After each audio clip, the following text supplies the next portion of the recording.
Excusez-moi. Keine Ahnung, ich kann nicht wirklich gut Französisch. Ich kann nur sagen, bonjour, je m'appelle Fletacu avec grand...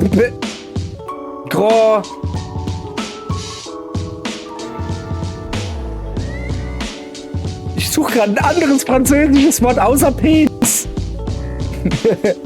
Gibt...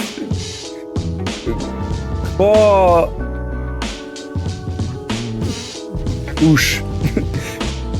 Ich glaube, da habe ich mich jetzt gerade noch mal gerettet, oder? Ich bin der Mann mit dem großen Busch, also dem großen Mund. Versteht ihr? La bouche, der Mund. Avec gros bouche. Ich habe keine Ahnung, ob das stimmt.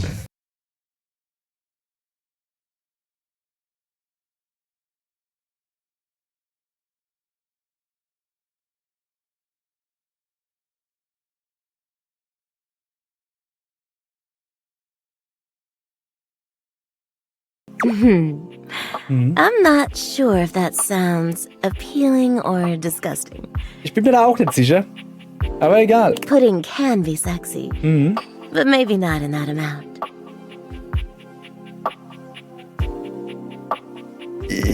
Nein. Ja, nein.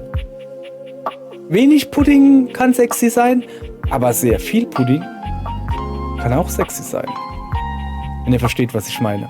Das ist sehr praktisch, weil ich verstehe nämlich gerade selbst nicht, was ich meine. Are your dreams always like this? Nee, ich träume nicht immer von Pudding.